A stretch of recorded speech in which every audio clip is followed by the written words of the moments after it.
నిజాంపేట మండల పరిధిలోని నస్కల్, నందగోకుల్, తిప్పనగుల్ల గ్రామాల్లో శనివారం మెదక్ ఎమ్మెల్యే మైనంపల్లి రోహిత్రావు పర్యటించారు. ఈ సందర్భంగా రాష్ట్ర ప్రభుత్వం ప్రతిష్టాత్మకంగా చేపట్టినటువంటి ఇందిరమ్మ ఇండ్ల పనులను పరిశీలించి లబ్ధిదారులతో మాట్లాడారు.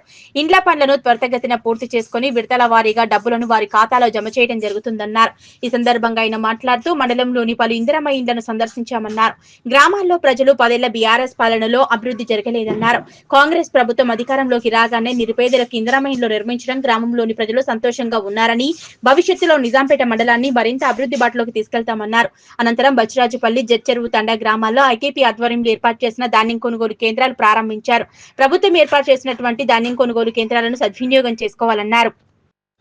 ఈ కార్యక్రమంలో తహసీల్దార్ Srinivas, MPDO Rajreddy, mission Bhagiratha AE Bhikshapathi, Sharath, తాజా మాజీ ఎంపీపీ దేశెట్టి సిద్దిరాములు, సుప్రభాతరావు, తాజా మాజీ సర్పంచ్ అమరసేనారెడ్డి, రమేష్ రెడ్డి, సీనియర్ నాయకులు పంజా మహేందర్, నసీరుద్దీన్, మండల అధ్యక్షులు వెల్దుర్తి వెంకటేష్ గౌడ్, కొమ్మట బాబు, యూత్ అధ్యక్షులు Ramachandar Nayak, Lingam Goud, Demayya Yadagiri, Akula Balaiah, Andeswamy, Ajay, Vinod Nayak, Srinivas Nayak, Nagaraju, Surramulu, Gurugula Srinivas, RI Imad, APO Srinivas, APM Ashok, కార్యదర్శులు నాగలక్ష్మి, మమత, రాము, నాయకులు తదితరులు పాల్గొన్నారు.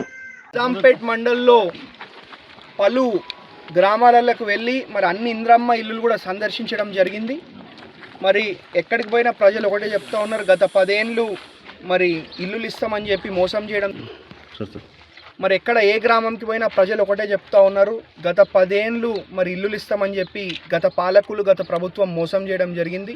మరి మన ఇంద్రమ్మ రాజ్యం, మన ప్రజాపాలన వచ్చినాక ఇప్పుడే మరి ఇంద్రమ్మ ఇల్లులు మరి అందరు కూడా రావడం జరుగుతుంది. అందరు కూడా చాలా సంతోషిస్తూ ఉన్నారు.